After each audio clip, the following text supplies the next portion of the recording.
The first wail of the siren always sounds like a mistake.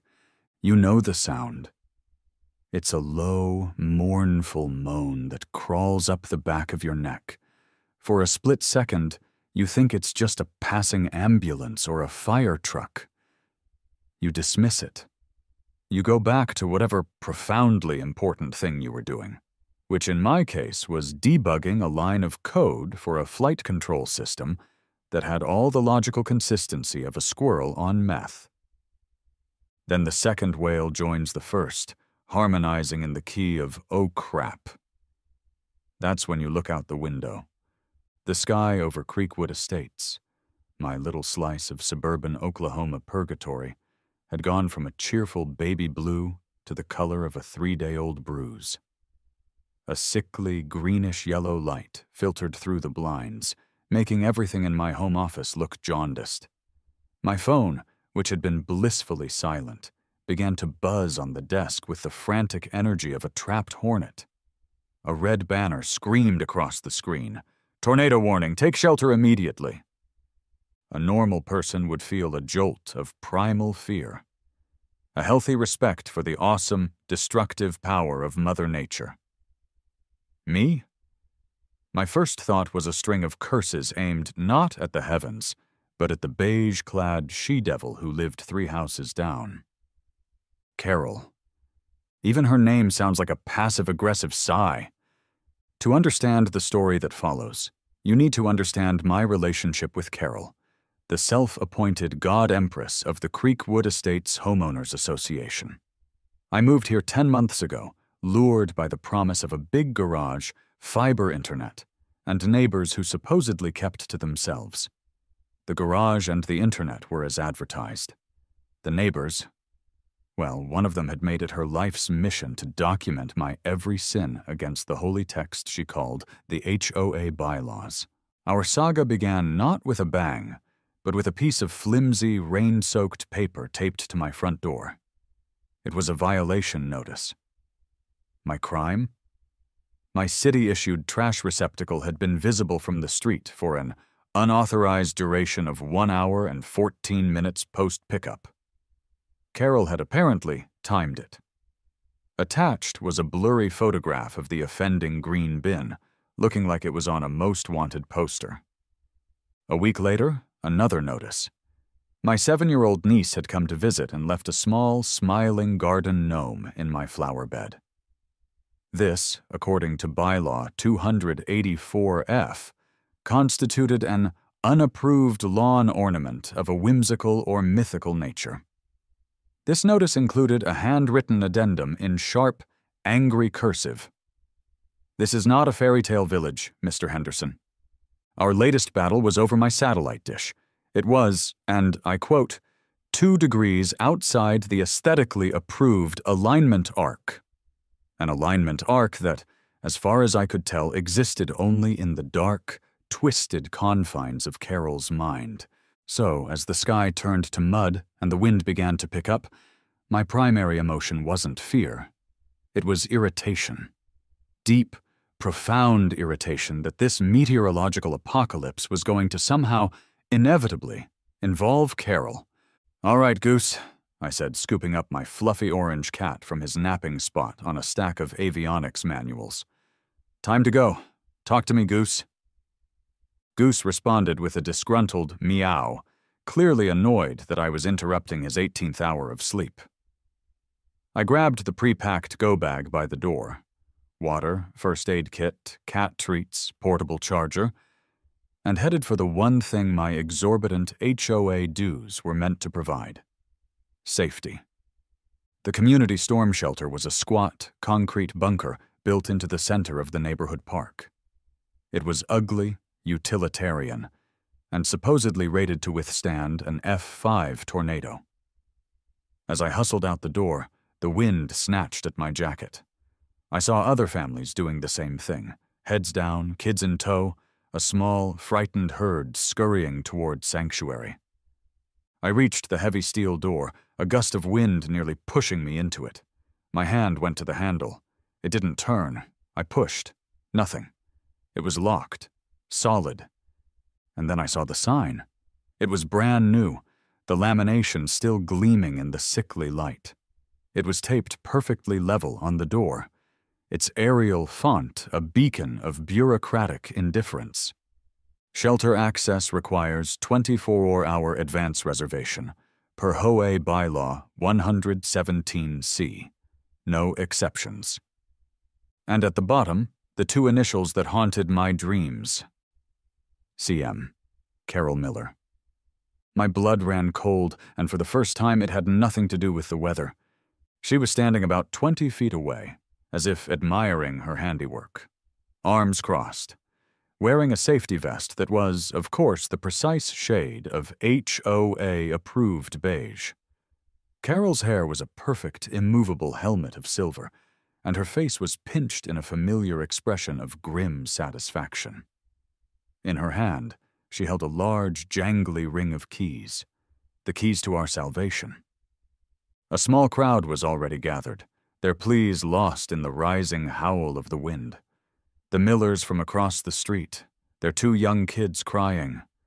Old Mr. Gable, who could barely walk without his cane. The young couple who had just moved in a month ago, looking utterly bewildered. "Carol, for God's sake, there's a tornado coming!" shouted Tim Miller, his voice strained with panic. "You have to open the door!" Carol didn't even flinch. "Did you file a reservation request, Timothy?"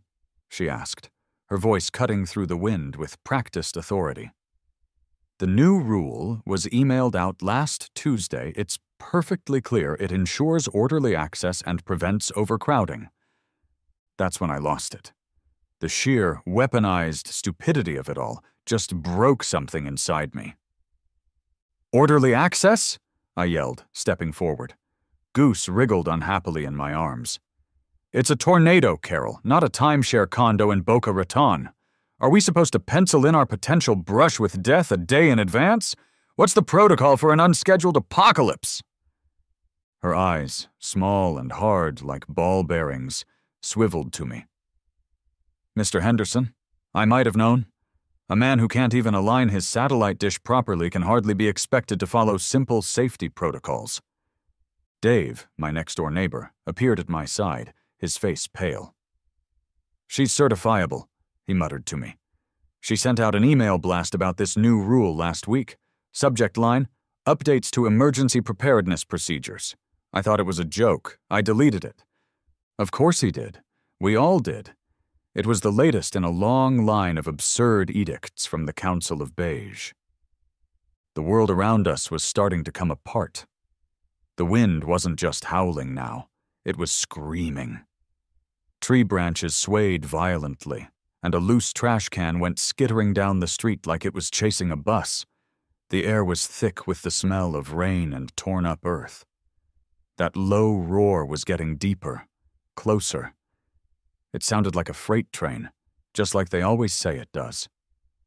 This was the moment of truth. The moment a normal human being, even one as steeped in petty tyranny as Carol, would relent. The moment her shriveled little heart would grow 3 sizes and she'd fling open the door. That moment did not come. Instead, Carol looked at the terrified faces of her neighbors, the people she was elected to serve, and made a decision.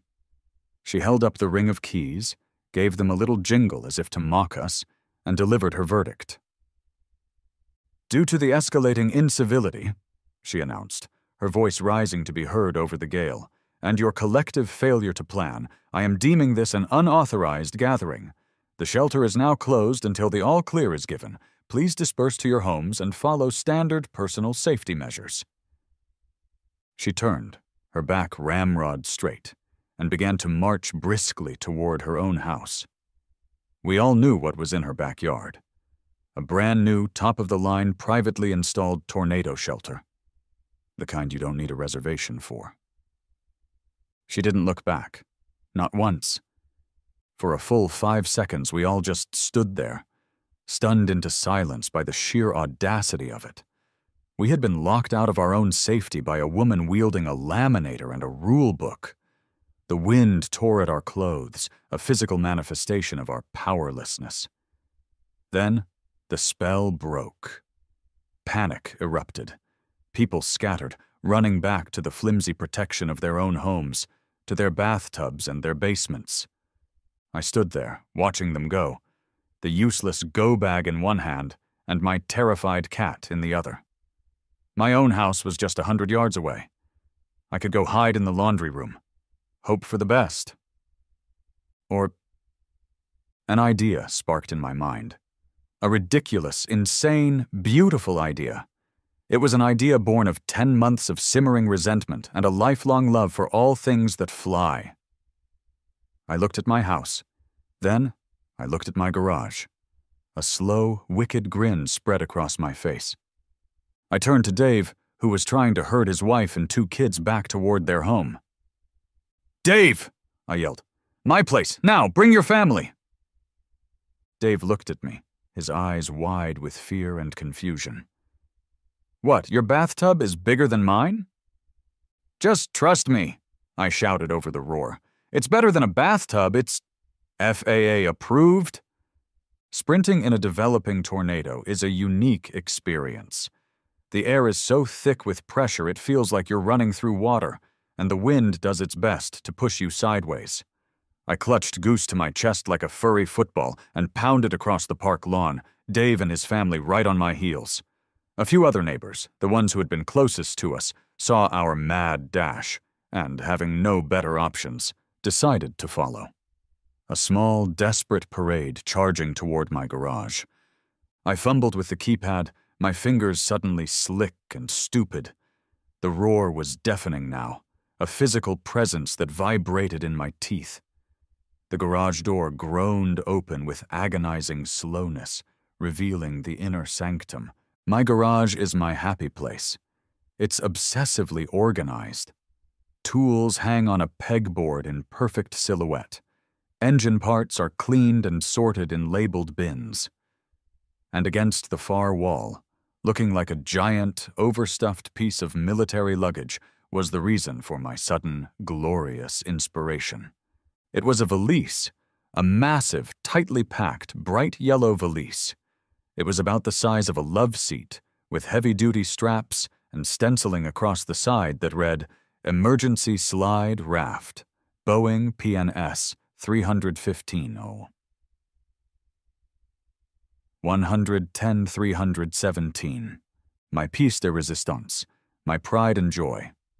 I'd bought it 3 years ago from an aviation surplus auction in Arizona.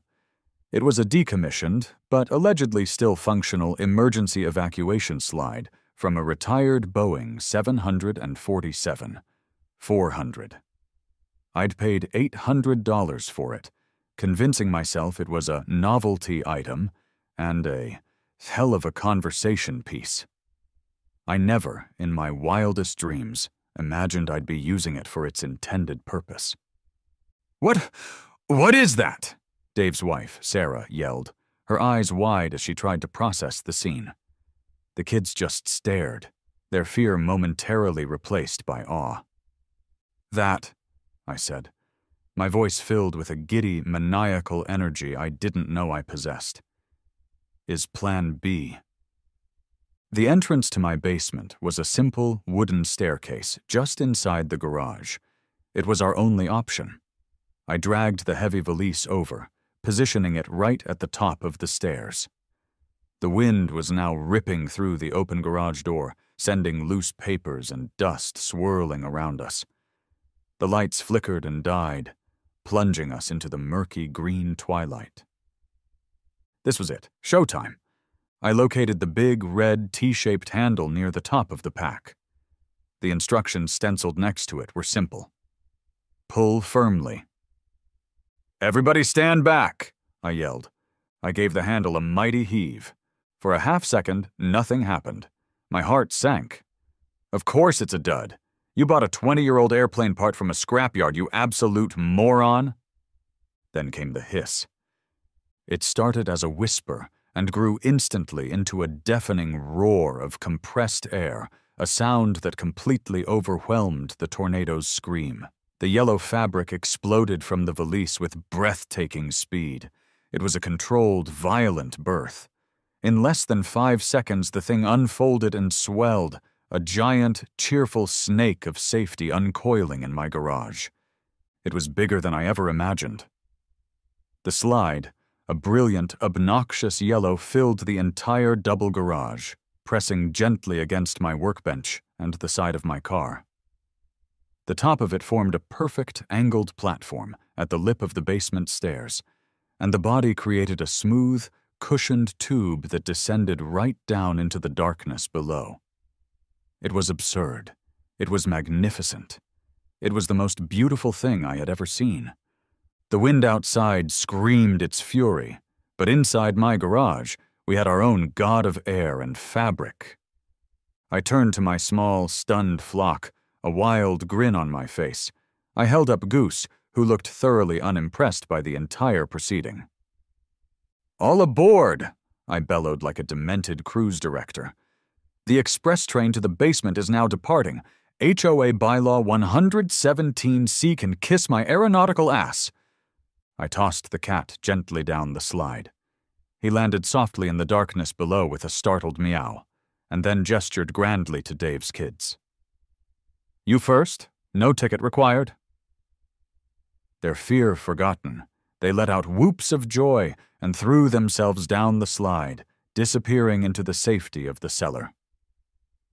One by one, my neighbors followed, their faces a perfect blend of terror and relief.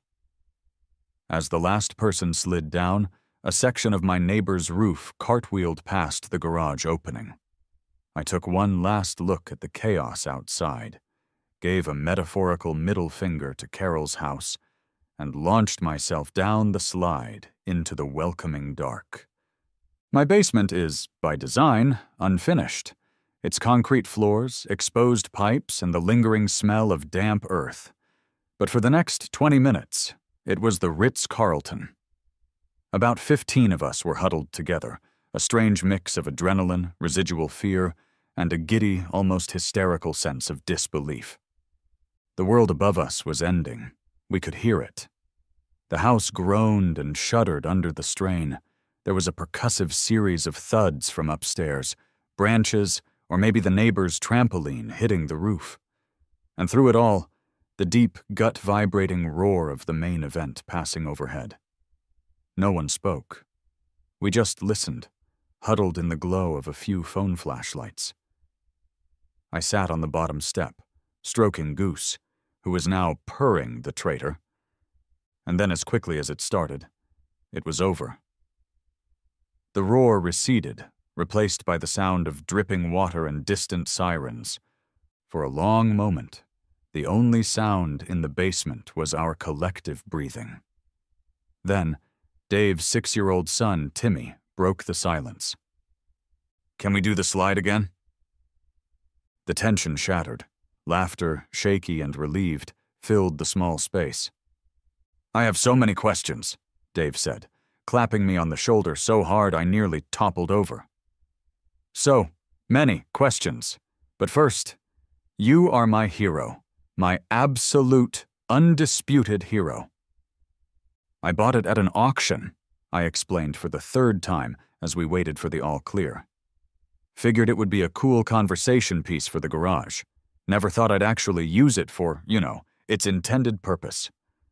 "A conversation piece?" Sarah, Dave's wife, said, shaking her head in awe. "Leo, that's not a conversation piece. That's the Declaration of Independence in inflatable form." When we finally decided it was safe, we ascended the stairs. The bottom of the slide was already starting to feel a bit soft as the compressed air slowly leaked, but it held. I poked my head out of the garage and into a world remade. The neighborhood looked like a giant had thrown a tantrum. Tree limbs were everywhere. Siding was peeled off a few houses. Shingles littered the lawns like dark, rectangular confetti. But miraculously, most of the homes, including mine, were still standing. And then there was the slide. Oh, the glorious, glorious slide. It was still mostly inflated, a colossal canary yellow slug spilling out of my garage and onto the top half of my driveway, against the backdrop of the gray, storm-ravaged sky and the debris-strewn street. It was the most beautiful, defiant, and wonderfully non-compliant thing the Creekwood Estates had ever seen. People began to emerge from their homes, blinking in the weirdly bright post-storm light. They'd take a few steps, survey the damage to their own property, and then their eyes would land on my driveway. The reactions were a perfect symphony. First, a dead stop. Then, a slow turning of the head, as if they couldn't trust their peripheral vision. A squint. A jaw slowly dropping open. Phones came out. Of course they did. A teenager from down the street, who I'm pretty sure communicates exclusively through TikTok videos, was already live streaming, giving a breathless commentary. The shot was just too perfect. My magnificent, absurd slide. And in the background, the untouched community shelter with Carol's pristine, laminated sign still taped to its locked door. It was a meme in the making. And then the main attraction appeared. The door to Carol's house opened. She stepped out, clipboard in hand, already in violation assessment mode. She took 2 steps, her eyes scanning for fallen branches on her prize-winning petunias. Then she saw it. Her head snapped in my direction. Her mouth opened, but no sound came out. Her carefully constructed mask of smug authority crumbled into dust. Her face, normally a placid shade of pale, went through a series of fascinating color changes, from stark white to blotchy red, before settling on a deep, vibrant purple that was most definitely not on the HOA's approved exterior paint palette. The audience of neighbors, seeing her reaction, began to snicker. The fear was gone, replaced by something far more dangerous to a woman like Carol: ridicule. She stood there, frozen, as the legend of the slide began to take root. It took Carol exactly 12 minutes to recover enough to do the one thing she truly excels at, involving authorities. I had just started poking at the slide, trying to figure out how the hell you were supposed to deflate and fold a 2-ton inflatable, when 2 police cruisers rolled slowly down the street and stopped right in front of my house. Officer Miller and Officer Rodriguez got out. Miller was the older of the 2, with a magnificent mustache and the weary eyes of a man who had been responding to suburban nonsense for 30 years. Rodriguez was younger, sharper, and had a look on his face that said he was trying very, very hard to maintain his professional composure. Carol marched up to them, her clipboard now being wielded like a weapon. "Officers! Thank God you're here!" she squawked, pointing a trembling, accusatory finger at my driveway. This maniac has deployed an unauthorized inflatable structure on his property. It's a clear violation of a dozen city ordinances, not to mention HOA regulations. It's a public nuisance. Officer Miller gazed at the colossal yellow slide. He looked at me, standing beside it like a proud father. He looked back at the slide. He slowly took a piece of gum from his pocket, unwrapped it, and began to chew with deliberate, thoughtful slowness. "An unauthorized, inflatable structure," he repeated, his voice flat. "Ma'am, are you referring to the giant airplane slide currently occupying this gentleman's garage?" "Emergency evacuation slide, officer," I corrected, stepping forward politely. "Boeing 747, 400 series to be exact. And it wasn't deployed, it was utilized for its intended purpose, providing shelter during an emergency." I gestured vaguely towards the park. The designated community shelter was unfortunately unavailable. Officer Rodriguez, a true professional, turned his head to cough, but I could see his shoulders shaking. He turned to Carol. "Ma'am, is that true? You locked the designated community shelter during a tornado event?"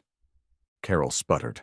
"I was enforcing the bylaws. It's my duty as president. They didn't have reservations. There has to be order." Officer Miller let out a long, slow sigh. It was a sigh that contained the weight of 1,000 petty disputes, a sigh that mourned the death of common sense. He walked past her, his boots crunching on stray leaves, and went right up to the shelter door. He leaned in and read the laminated sign. He read it twice, just to be sure. He turned around and walked back to Carol.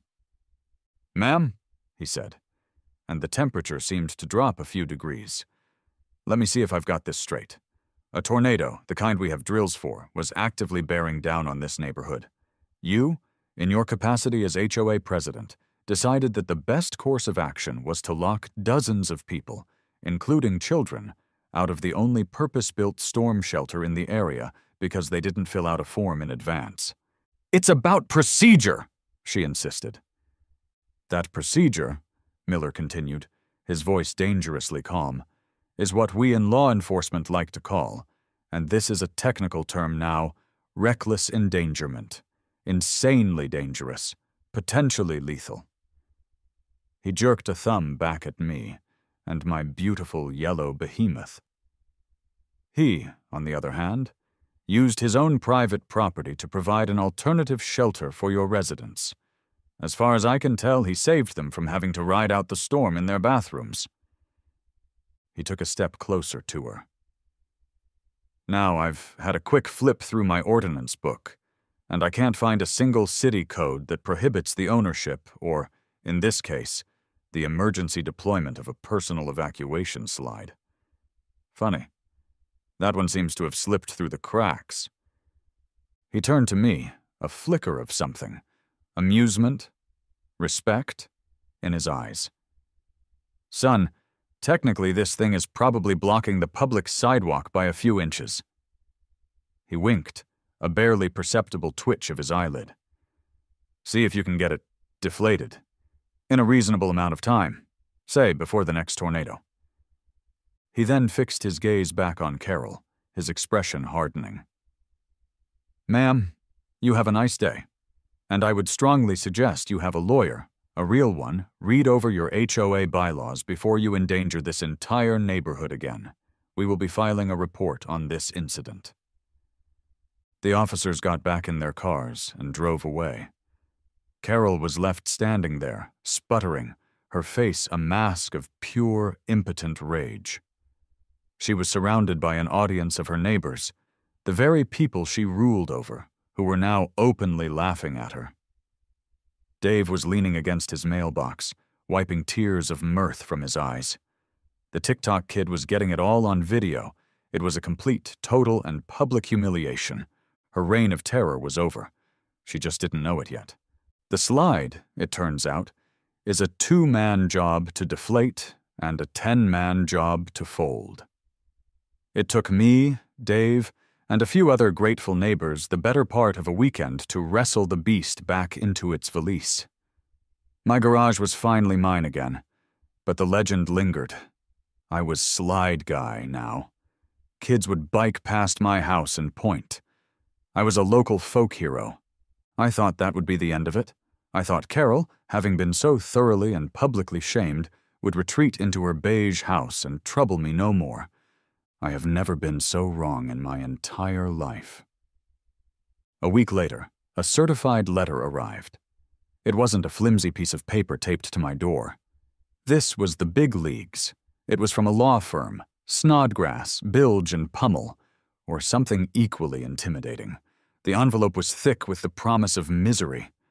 I sat at my kitchen table, a cold sweat beading on my forehead, and read what would become my declaration of war. The letter was a masterpiece of passive-aggressive legalese. It acknowledged, in a single dismissive sentence, that the incident occurred during an adverse weather event. Then, it pivoted. While I couldn't be fined for the deployment of the slide itself, a clear nod to Officer Miller's roadside legal ruling, I was being hit with a full frontal assault of ancillary violations. Violation #1. Unauthorized structural modification. Fine, $500. Apparently, the slide, by touching the frame of my house and the concrete of my driveway, constituted a temporary but unapproved modification to the property's exterior. Violation #2. Improper storage of salvage materials. Fine. $750. This referred to the 2 days the partially deflated slide sat on my driveway while I figured out how to wrangle it. It was, the letter claimed, an eyesore equivalent to a junked car. Violation #3. Creating a public nuisance. Fine. $1,000. This was my favorite. It wasn't the slide itself that was the nuisance, but the unruly crowds and excessive attention it attracted, which disrupted the tranquil character of the community. I was being fined because my heroic act was popular. Violation #4, and the cherry on top. An old, forgotten fine for my misaligned satellite dish from 2 months prior was being reissued, now with compounded late fees and administrative charges. Another $250. The grand total? $2,500. The letter concluded with a friendly reminder that failure to pay within 30 days would result in a lien being placed on my house. I was staring at the letter, my mind a blank landscape of fury, when Dave came in the back door holding a 6-pack of beer. He didn't even knock anymore. We were Slide Brothers now. "So?" he asked, seeing the look on my face. "What's the verdict from the Witch Council?" I read the letter aloud, my voice dripping with disbelief. With every violation, Dave's eyes got wider. When I finished, he let out a low whistle. "A lien on your house? For saving our lives? That's pure evil." He cracked open 2 beers and handed one to me. "What are you gonna do, man? You can't fight them. They have lawyers with names like Pummel." I took a long drink of beer. I looked out the window at my pristine, HOA-compliant lawn. I looked at the letter. A formal declaration of war printed on expensive letterhead. And I felt the anger drain away, replaced by a cold, crystalline clarity. A terrible, beautiful, and deeply satisfying idea began to form. A slow smile spread across my face. It probably looked a little unhinged. "Oh, I'm not going to fight them, Dave," I said quietly. "I'm going to comply." Dave looked confused. "You're going to pay them?" "Oh, heavens, no," I said, my smile widening. "I'm going to become the most compliant, safety-conscious resident this neighborhood has ever seen. Carol wants rules? She wants preparedness? She wants us to take emergency procedures seriously?" I stood up and walked over to a drawer, pulling out a notepad and a pen. I began to sketch, a wild look in my eyes. "She has her own shelter. It's time I had mine. But better, louder, and so meticulously, painfully, and gloriously to code that it will make her teeth ache." I looked at Dave, my eyes gleaming with the fire of righteous purpose.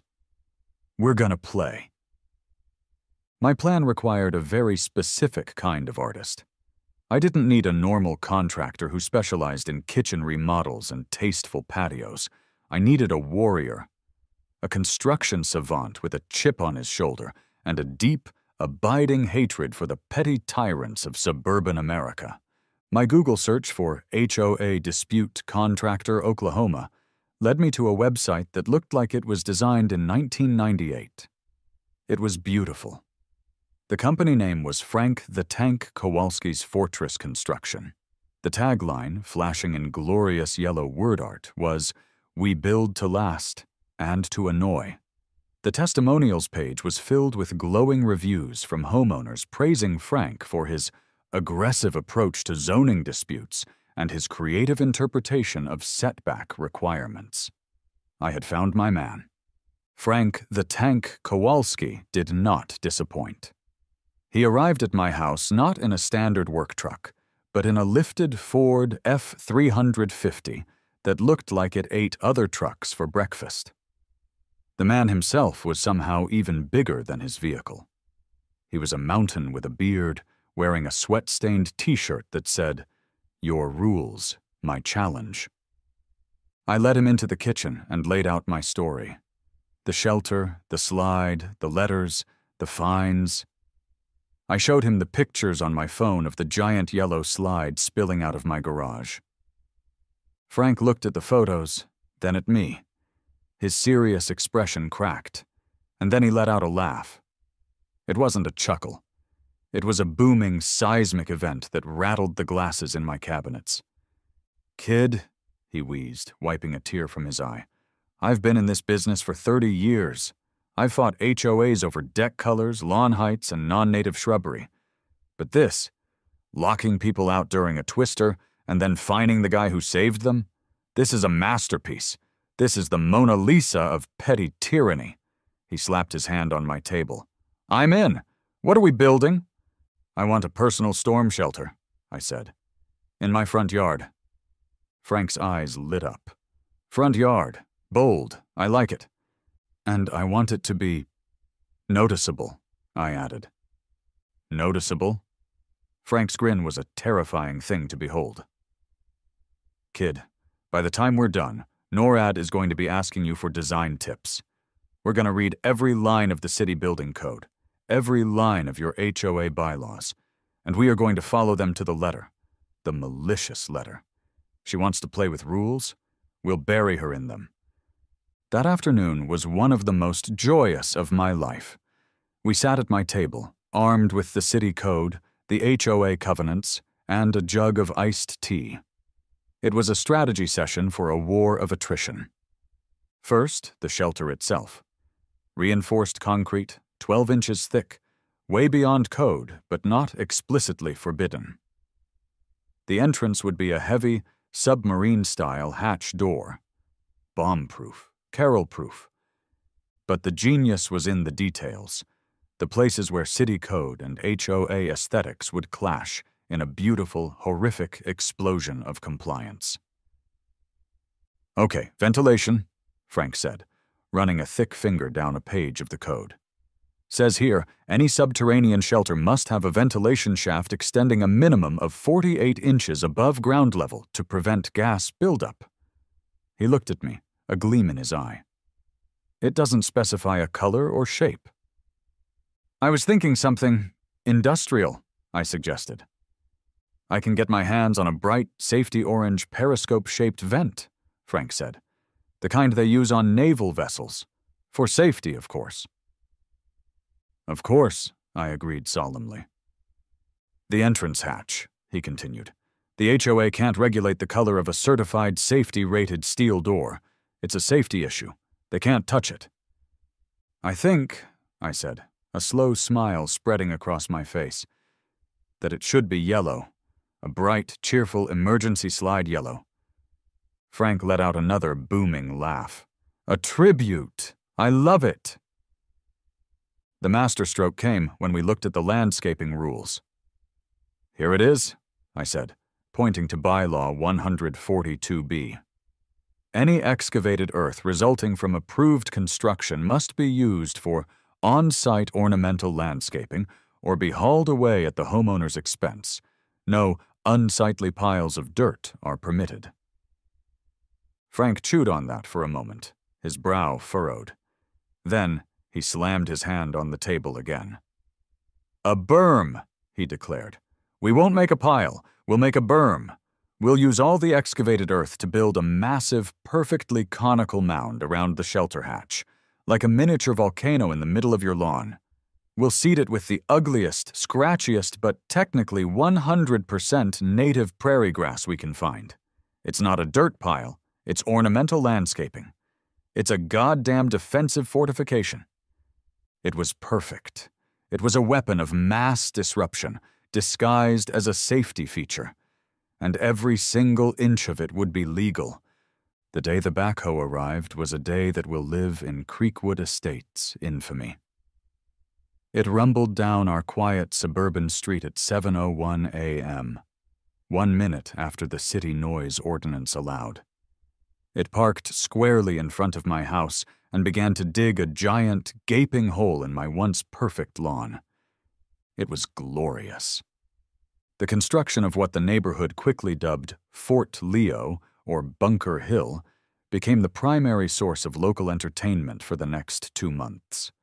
It was a magnificent, drawn-out spectacle of noise, concrete, and Carol's escalating fury. She was out there every single day. She'd stand on the sidewalk, her arms crossed, a sour look on her face, taking pictures with her phone. Frank made it a point to give her a cheerful two-handed wave every morning. On the 3rd day, she came over with a tape measure to verify the setback from the curb. Frank, ever prepared, produced his own certified, laser-powered measuring device and showed her they were a full 3 inches farther back than required. She retreated in a cloud of muttered complaints. She called the city inspector. A harried-looking man named Bob showed up, looked at the giant hole, and asked to see the permits. Frank handed him a binder 3 inches thick, with every form filled out in triplicate and every plan professionally drafted. Bob spent 20 minutes reviewing it, his expression shifting from annoyed to impressed. "Wow," Bob said, handing the binder back. "This is thorough. You've got redundant drainage, reinforced rebar, and the ventilation schematics are a thing of beauty." He gave Frank a respectful nod. "Honestly, it's nice to see someone take safety this seriously. Carry on." He didn't even glance at Carol as he left. The letters from her lawyers kept coming. Citations for noise violations, all within legal daytime hours. Citations for aesthetic degradation of the community. Citations for the construction crew's trucks allegedly parking on a sliver of common area grass. I took each letter, framed it, and hung it in my garage. I was creating a gallery of her impotent rage. But something else was happening. The feud was no longer just mine, it was the neighborhood's. Mrs. Gable would bring Frank's crew coffee and donuts in the morning. Dave set up a permanent lawn chair and a cooler on his porch to watch the show, providing a running commentary. People I'd never spoken to would give me a thumbs up as they drove by. The story of the slide, combined with the brazen audacity of the bunker, had turned me from a quiet nerd into a symbol of resistance. I was their William Wallace, but with better engineering specs. Finally, the day came. The last concrete was poured. The last patch of ugly prairie grass was seeded on the berm. It was finished. And it was so much worse than I had dreamed. In the middle of my perfectly manicured front lawn sat a grassy, conical volcano, about 5 feet high. At its peak was a bright, submarine yellow steel hatch that gleamed in the sun. And sticking up proudly beside it was the bright orange periscope-shaped ventilation shaft angled slightly toward Carol's house. It was a hideous, glorious monument to spite, a brutalist masterpiece of malicious compliance, and it was 100% legal. The annual HOA meeting for Creekwood Estates was usually a depressingly drab affair, attended by about 10 people, 8 of whom were on the board or related to someone on it. This year was different. The community center was packed. There were no empty chairs. People were standing along the walls. The air was electric. This wasn't just a budget review, this was the season finale. Carol stood at the podium, flanked by her 2 board cronies, Brenda and Gary, a duo I privately referred to as the Council of Beige. Carol looked haggard. The past 2 months had clearly taken their toll. Her speech was a long, rambling diatribe about fiscal responsibility and maintaining property values. And these frivolous expenditures and flagrant disregard for our community's aesthetic standards, as exemplified by certain projects, she said, shooting a venomous glare in my direction, are driving our insurance premiums up. We must be vigilant. We must enforce the covenants that protect our investments. I had been waiting for this. I stood up from my seat in the back row. Frank, who had come for moral support, gave me a subtle nod. Dave gave me a thumbs up. "Question for the board," I said, my voice calm and clear in the suddenly silent room. Carol's eyes narrowed. "You are out of order, Mr. Henderson. This is not the time for public comment. I believe under Robert's Rules of Order, a point of inquiry regarding the budget is always permissible, I countered, having done my homework. A murmur of approval went through the crowd. Carol's jaw tightened. Fine. What is your point of inquiry? I held up the budget proposal that had been distributed. My question is about the budget. I see here on page 4 a line item for $5,000 in legal consultations regarding Bylaw 117CE. I also see on page 6 a new proposed capital expenditure for a $15,000 private residential tornado shelter to be installed at the HOA president's residence for security purposes. I let that hang in the air for a moment. So, my question is this, I said, making eye contact with as many of my neighbors as I could. Can you explain to the community why we, the homeowners, are paying $5,000 for your legal fees for a decision you made that endangered all of us? And can you explain why you now need a second taxpayer-funded shelter when you already have one, and when you made it perfectly clear that the rest of us aren't welcome to use the one we already paid for? The room exploded. It wasn't just chatter. It was a roar of collective outrage. The dam of fear and intimidation that Carol had built over the years burst wide open. People were on their feet, shouting questions, pointing fingers. "That's our money! You locked my kids out! Resign!" Carol stood at the podium, pale and trembling, her authority utterly evaporating before her eyes.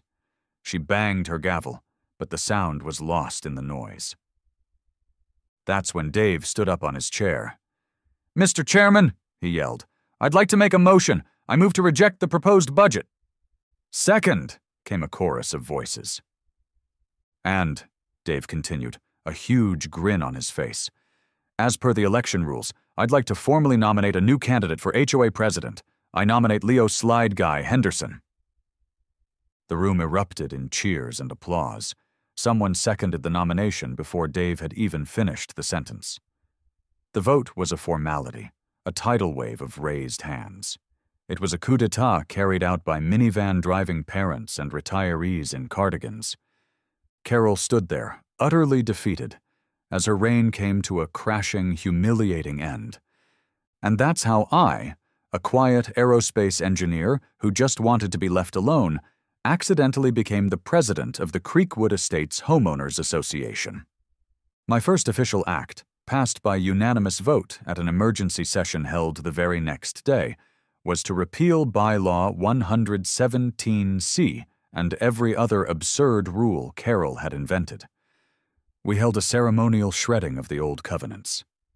My second act was to go to the community shelter with a can of WD-40 and a new keypad lock.